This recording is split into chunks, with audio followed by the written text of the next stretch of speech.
Mostly Asians گھروں کے اندر English بولنے کا انوائرمنٹ نہیں ملتا، اور یہی ایک بہت بڑا ریزن ہے کہ لوگ فلوئنٹلی انگلش نہیں بول پاتے۔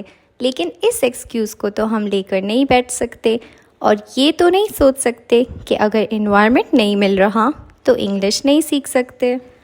اگر ہم محنت کریں، ٹائم دیں، تو اس لینگویج کو بہت آسانی سے سیکھ سکتے ہیں۔ اگر ہمیں انوائرمنٹ نہیں بھی مل رہا تو بھی۔ تو چلے اس ویڈیو کے اندر آج ہم بات کریں گے کچھ ان چیزوں کے بارے میں کہ کیسے انگلش کو بنا بیک گراؤنڈ اینڈ انوائرمنٹ کے آپ سیکھ سکتے ہیں۔ میں یہاں کوئی اللاجیکل ٹپس اینڈ ٹرکس کی باتیں نہیں کروں گی، بلکہ یہاں پہ ہم کریں گے بالکل پریکٹیکل اینڈ لاجیکل ڈسکشن کہ کیسے انگلش کو سیکھا جائے۔ تو سب سے پہلی چیز جو آپ کو کرنی ہے وہ ہے لسننگ، یعنی کہ آپ کو انگلش میں چیزوں کو سننا شروع کرنا ہے۔ ایسے ہی بہت سارے پلیٹ فارمز ہیں جہاں آپ اپنے انگلش لسننگ کو فالو کر سکتے ہیں، جیسے کہ آپ بیسک سٹوریز سن سکتے ہیں، اسپیچز سن سکتے ہیں، کچھ انگلش کانورسیشنز کو سن سکتے ہیں۔ اب اس سے کیا ہوگا؟ اس سے آپ انگلش کے سینٹنسز سنو گے، انگلش کے ورڈز آپ کے کان کے ذریعے آپ کے برین میں سٹور ہونا شروع ہوگا۔ انفیکٹ میں نے خود بھی انگلش سن کر ہی سیکھا ہے۔ میں سب سے زیادہ ٹیڈ ایکس ٹاکس کے جتنے بھی ویڈیوز ہیں اس کو بہت شوق سے سنتی تھی۔ کوئی بھی لینگویج، ایون اردو بھی ہم نے ڈائریکٹ بولنا نہیں سیکھا، بلکہ پہلے ہم نے دوسروں سے سنا اور پھر بولنا سیکھا۔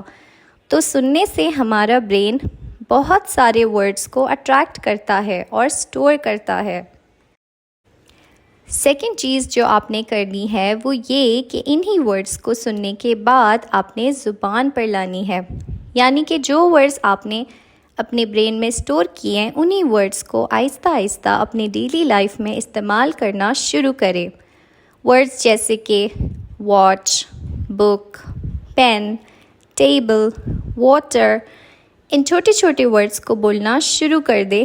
اسی کے ساتھ ساتھ ان ورڈز کے ساتھ کچھ ایزی سینٹنسز بھی بولا کریں، جیسے کہ how are you, I am fine, I am eating food, where are you going, what are you doing, nothing much, this is very easy. یہ بہت چھوٹے چھوٹے اور بیسک سینٹنسز ہیں انگلش کے، جو آپ کو بھی اسی طرح سے ان چھوٹے چھوٹے سینٹنسز کو بولنا شروع کرنا ہے۔ اب اس سے کیا ہوگا؟ اس سے یہ ہوگا کہ آپ کے اندر جو ڈر ہے انگلش بولنے کا وہ آہستہ آہستہ کم ہو جائے گا، ختم ہو جائے گا۔ اب ہم ایسے تو نہیں کر سکتے کہ جس دن ہم ایک فلوئنٹ اسپیکر بن جائے تب ہی انگلش بولیں۔ یہ سوچ غلط ہے، کیونکہ آپ وہ فلوئنٹ اسپیکر آہستہ آہستہ غلط بول کر ہی بنو گے۔ اس سیڑھی تک پہنچنے کے لیے آپ کو فرسٹ سٹیپ لینا ہوگا، اور فرسٹ سٹیپ ہوگا چھوٹے چھوٹے سینٹنسز بولنا۔ ناؤ دا تھرڈ تھنگ یہ کہ ہمارے ڈیلی لائف میں کچھ ایسے سینٹنسز ہیں جو ریگولر ہی یوز ہوتے ہیں، تو کیوں نہ ان ریگولر سینٹنسز کو ہم یاد ہی کر لیں۔ جیسے کہ میں باہر جا رہی ہوں، I am going outside. آپ نے کھانا کھا لیا، did you eat your food? آپ کیا کر رہے ہیں؟ What are you doing? مجھے سب آتا ہے، آئی نو ایوری تھنگ۔ یہ کچھ ایسے سینٹنسز کے ایگزامپلز ہیں جو ہم اکثر ہی بول رہے ہوتے ہیں، تو کیوں نہ ان سینٹنسز کو ہم یاد ہی کر لیں۔ تو اب آہستہ آہستہ آپ کی زبان انگلش کے ساتھ کمفرٹیبل ہو جائے گی، اور برین میں جو انگلش کا ڈر ہے وہ ختم ہو جائے گا۔ تو اب ایکسکیوز نہیں بنانا ہے، بلکہ کر کے دکھانا ہے۔ تو پہلے تو انگلش کو لسن کرنا ہے، سننا ہے، پھر آہستہ آہستہ ان کو اپنی زبان پہ لانا ہے، پھر ان ورڈز کو سینٹنسز پہ ٹرن کرنا ہے اور آہستہ آہستہ بولنا شروع کرنا ہے۔ یہی ایک پریکٹیکل طریقہ ہے انگلش سیکھنے کا۔ آپ سب جانتے ہیں انگلش سیکھنا ضروری ہے، اور آپ سب چاہتے بھی ہیں انگلش سیکھنا، لیکن یہ سب آپ سے ہی شروع ہونے والا ہے۔ وہ ڈیزائر آپ کی ہے، خواہش آپ کی ہے، تو الٹیمیٹلی ایکشن بھی آپ ہی کی ہونی چاہیے۔ تو اب آپ کو پتہ ہے کہ کیا کرنا ہے، تو جلدی سے ان ساری چیزوں کو اپنی ڈیلی ہیبٹس کے اندر اڈاپٹ کر لیں اور شروع کر لیں۔